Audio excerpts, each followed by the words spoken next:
3 different days.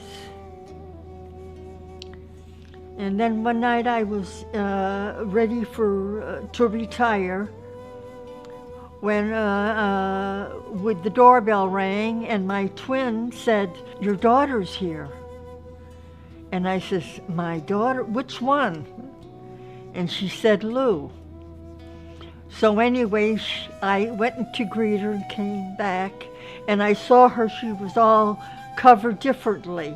I'm an American citizen, born in a suburb of Chicago, Illinois called Evergreen Park.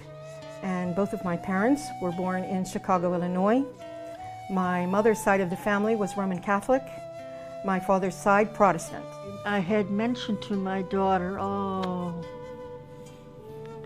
Lou, I've been praying for the truth, no matter what it takes."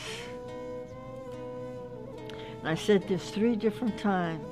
I returned to the United States and I went to my mother. I was praying constantly at my mother's house for guidance from God as to whether or not I should say anything to my mother about who I was or what I believed. I was praying actually to my God that if my mother's heart is ready to hear this information, then give me a sign. Let her come to me. If she comes to me and asks me, I will say something to her. Otherwise, I will remain silent. One afternoon, I was in the middle of my prayers. I was in prostration, and she walked into my bedroom and walked out. Because I saw her kneeling that night, and she was prostrated. And that seemed strange to me.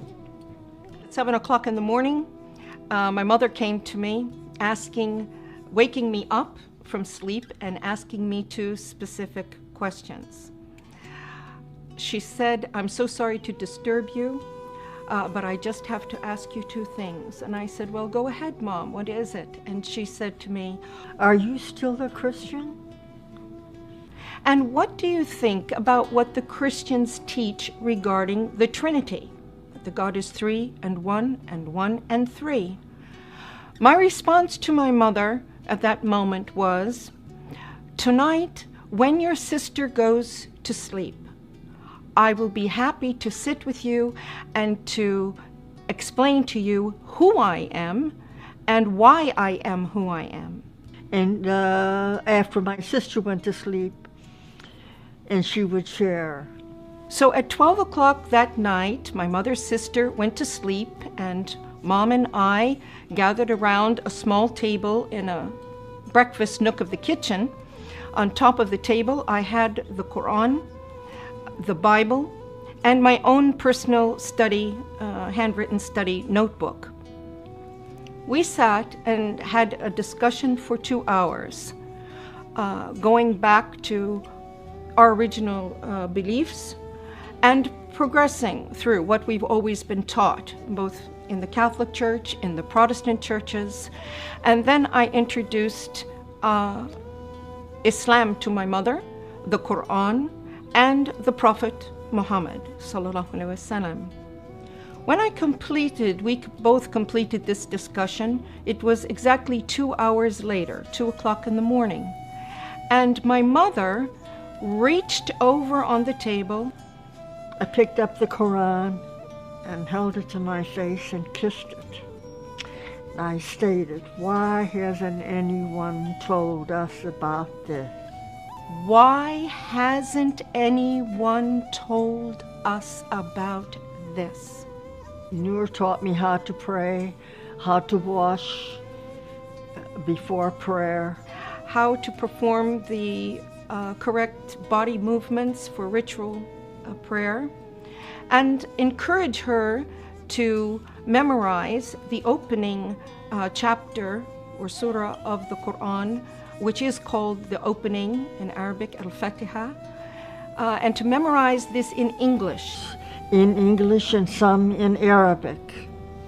She was memorizing and working on memorizing this in English so that she would have a clear understanding of the meaning of her prayer first, and then gradually she progressed. So then I continued with my reading and studying the Quran. After I completed my mother in her house and I felt comfortable that she was fine, I left my mother's home to take care of some personal matters of myself. I've been in Islam for many years, reading and studying and praying. And then one night, Allah guided me to an ayat and a surah, and it mentioned this day.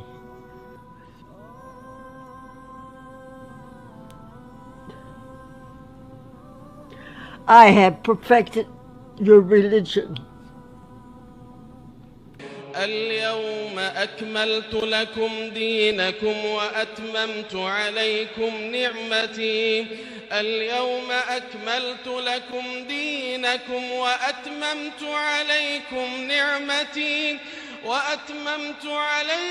نعمتي ورضيت لكم الإسلام دينا. فمن اضطر في مخمصة غير متجانف لإثم فإن